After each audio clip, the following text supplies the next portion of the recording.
Hey there nation, and welcome to the show. We help you to play miniatures wargaming on a budget. It is I, Commander Cheapskate, and welcome to the episode of We of the Underhive, your ultimate guide to Games Workshop's gritty and immersive skirmish game Necromunda. Whether you're brand new to the dark depths of Hive Primus or a veteran looking to sharpen your skills, this series is your go-to resource for mastering all aspects of the game, from gang warfare to campaign strategies. We've got you covered. And on today's episode, we're going to be talking about playing the gang from House Escher in your campaigns of Necromunda Underhells. So for those of you guys who are traveling out to the darkened depths of Hive Secundus and you want to play an Escher gang, this is the video for you. We're going to give you 4 different starting rosters for all the different types of gangs that you can play in the Underhells campaign as well, and give us a little bit of insight to how to best utilize the tools available to you as a House Escher player in the Underhells campaign. And because this video will be a little bit more of a deeper dive, I will put timestamps in the description box down below so that we can click and navigate to the part of the video that interests you the most. So that being said, let's talk about playing the House of Blades in the Underhells. So the first thing you should be aware of is that in the Underhells campaign provides a series of unique challenges that you'll have to face against as a player. One of them, of course, being the visibility rule challenges. So as you descend deeper into the depths of Hive Secundus, your visibility is actually limited to certain ranges. You have 18-inch range visibility when you get the first level of Hive Secundus. When you get to the second half of the campaign, it drops down to 12 inches, and then finally the very lowest depths, it drops down to 9 inches. So being able to see in the darkened conditions will be very important for you. So do keep that in mind as you're playing in the campaign. Another issue that you can run into as well is that trading as well as recruitment challenges are going to become normal. Depending on which side of the campaign you're playing on, whether you're a Malstrain allegiance or an Archeotech allegiance, it'll have a large impact on what kind of goods are available for your gangs in order to re-equip your gangs, and more importantly, to recruit any fighters that you might have lost as your campaign develops. So do keep that in mind. Also, insanity conditions are going to be a huge impact in this game as well, so having psychology stats, and more importantly really strong psychology stats, are going to be very important for you in order to survive. Unfortunately, Escher is not really known for the really good psychology stats, so they're going to have some problems in this campaign setting, so just be aware of that. And lastly, you also have to deal not only with your enemies, but also roaming horrors as well, which is another problem that you got to face. These are the environmental NPCs that live in the depths of Hive Secundus that you'll need to fight, as well as your normal enemies as well. So do be cognizant of that as you play in the campaigns, because it could be a little bit more challenging than what you're used to. So because of that, you do have some really unique challenges. One of those good ways, of course, in order to deal with those visibility conditions is to purchase photo goggles, infrared sights, flares, etc. Flares especially could be your best friend in this setting, because flares are very common, so no matter what kind of mitigating rules that might limit your ability to purchase things off the trading post, they're kind of common, so you'll be able to get those pretty easily. At the same time, they're also quite cheap as well, and they also illuminate the battlefield, which is only good for you, so especially if you're going to be a game that does a lot of shooting. Willpower is more important than ever before in any other campaign setting, because you do have to worry about the insanity conditions. Unfortunately, Escher do suffer with willpower stats for their characters, but with some simple tricks like keeping them near your other, like your champions as well as your leaders, that's really going to help you out as well. And the same, like I said before, trading as well as recruitment is going to be a problem for you too, so just be aware of that as you go into the depths. Another key factor about this campaign setting is that right off the bat you have to choose which version of the allegiance you want to be in this campaign. You have 2 types, which are the Archeo Hunters as well as the Malstrain allegiances. Now, if you end up being an Archeotech Hunter, you get access to the Abyssal Ferryman teams, which will transport you for the first 2/3 of the campaign. Certain Abyssal Ferrymen might be able to stay with you in the third set of the campaign, but more often than not, they're usually gone at the first two rounds. Or you could take a Malstrain Legion, which you get 4 additional 100 credits to purchase vehicles as well as mounted fighters in the mounted condition. That could also help you out as well. At the same time, the biggest difference could be the madness rules. For those of you guys who are Archeotech hunters, you're going to suffer the most under the madness rules, whereas the Malstrain legions have a little bit easier time because they're kind of already insane already. And of course, both will suffer from trade as well as recruitment. Basically, as the campaign begins, Malstrain guys are really going to struggle trying to get replacements as well as recruitment as well as equipment. But as the campaign develops into the further depths, it can be easier for them to reconstitute their losses, whereas Archeotech hunters have got the opposite. It's going to be very simplified for them to get additional fighters and equipment at first, but as the campaign develops, it's going to be harder for them to get those kind of things as well. So choosing the right allegiance also going to be very important for you right off the bat. Now let's talk about Escher gangs specifically in Hive Secundus. So Escher do tend to thrive in this kind of campaign setting because of their close quarter battle type of playstyle. They're really good in close combat, they're really good at short range to medium range shooting, and they're really good in really tight confined spaces. They got really good agility scores to go through the different levels. So because of that, the Escher are pretty much going to thrive in the combat environment for this.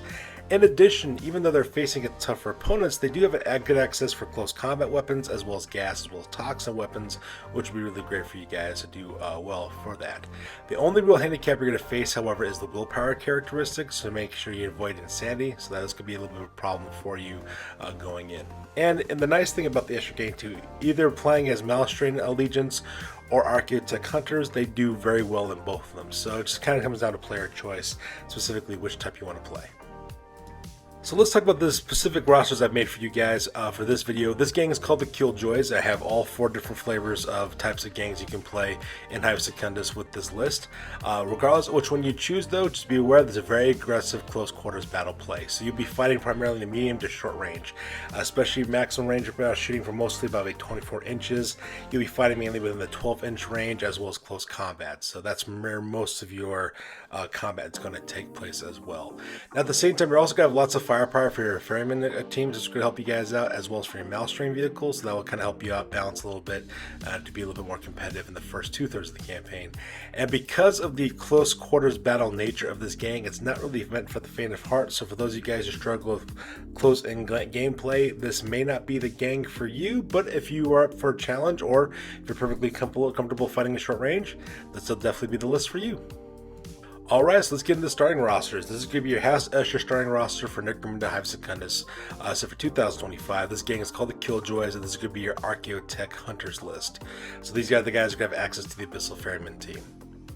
So up first is going to be your leader. Your leader's name is going to be Piper the Punisher. She's a gang queen who's costing 245 credits. She's got mesh armor as well as a combo weapon with bolt gun as well as needler. She's also got a shock whip as well as a spring up.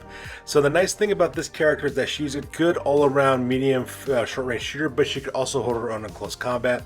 That mesh armor gives her a 5-up armor save, as well as the bolt gun gives her a good powerful medium range shooting attack with damage 2. The needler is also great because it also gives her tox attacks. But more specifically than that, though, it's also silent, which is going to be really helpful for you as well. She's also got a shock whip, which is also going to be powerful to use in close combat, and she also has that versatility trait on that, so it's really going to help you to nail people. And at the same time, she also has the spring up special skill, so that way she does get hit and gets pinned, she can take an initiative test and escape from pinning, which is going to make her even more survivable on the tabletop.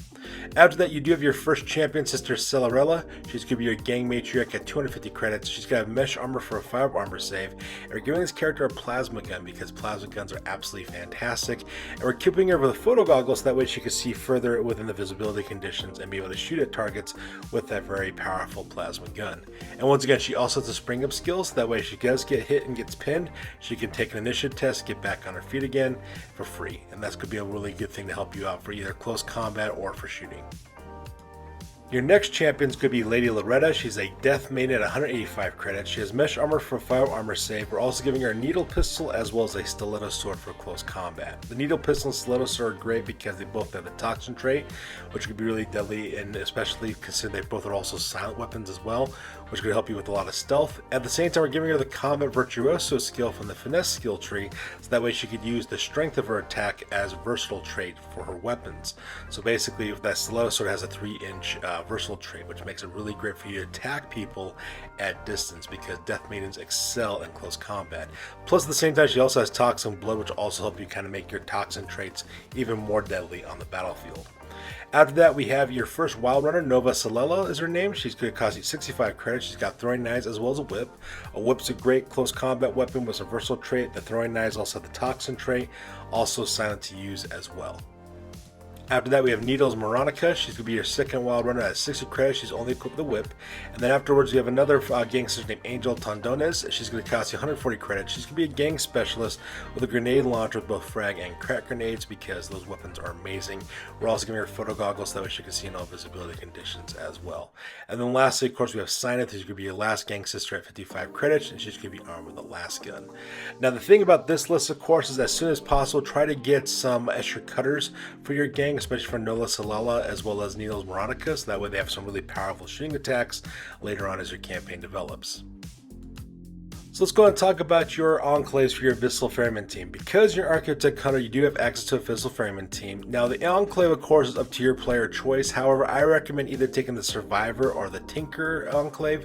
The Tinker Enclave gives you additional credits for you to purchase weapons and war gear that you could use, and they kind of skirt the whole rarity value of buying equipment because of their rule set. So that if you want to get better weapons and equipment later on, that'd be a great way for you to do so. However, Survivor is also great too because that way you get like a free rogue dock and you don't have to really about paying any credits for this one. But for this Ferryman team, what you're going to really need this Abyssal Ferryman team for is for heavy fire support. So your Ferryman skipper is going to be named UR025. He's got 4 inch wounded allowance, 4 plus weapon skill, 3 plus ballistic skill, 3 strength and 4 toughness, 2 wounds, 3 initiative, 2 attacks, 7 leadership, 6 cool, 7 willpower, as well as 5 intelligence. He's got mesh armor for 5 armor save, as well as a heavy stubber, so that way you get that long range shooting attack with strength 4. He's got an axe for a close combat weapon, as well as bulging biceps, so that way you can operate that heavy stubber as a basic action when he shoots, just like you would a normal shooting action. Then we have Pius Warren, your Ferryman rig hand. This character's got 4 inch wound allowance, 4 plus weapon skill, 5 plus ballistic skill, 5 strength and 4 toughness, 3 wounds, 6 attacks, 2 leadership, 10 willpower, 10 leadership, 6 cool, 7 willpower, as well as 9 intelligence. They have flak armor for 6 of armor save. We're giving this character a hand flamer as well as a chain sword, so that way you can use it in close combat. The hand flamer will be a really great template attack to suppress your enemies. The chain sword is good in close combat as well. And we're giving this character hip shooting so that way they can move up to 8 inches and then open fire with that hand flamer. Now under hip shooting you usually lose -1 to your ballistic skill, but because she's using a template weapon it doesn't really matter. And then after that you have the Knight Rider, which is your Ferryman steersman. It's going to have 4 plus ballistic skill, 7 leadership, 6 cool, 7 willpower, as well as 8 intelligence. They automatically come with a stub gun. We're giving them heavy foot so that way they get additional inches of movement when they can drums are driving their vehicle, as well as our custom rig, which will have a ram so that way you can ram into your opponents, as well as a transport bed to carry your fighters, and a mining laser so that way it's a high strength attack to shoot against enemy vehicles or high toughness enemy targets. Alright, so let's talk about the House Escher starting rosters for Necromunda Hive Secundus for 2025. This time playing a Malstrain Allegiance. You're still playing the same gang, the Killjoys, which is the House Escher gang, but this time though, they're in the Malstrain Allegiance. And the Malstrain Allegiance list is exactly the same as the Archeotech Hunter list that we had before. There's only one key difference. We don't have an Abyssal Ferryman team for this list, so take out those fighters, but we do get 400 extra credits for vehicles and mounted fighters, and that's what's going to be the significant difference between this list as well as the previous list before. Alright, so let's talk about what you're going to get this time. You're going to get 2 Escher cutters, which you're going to get. The Escher cutter bowl is going to cost you 160 credits.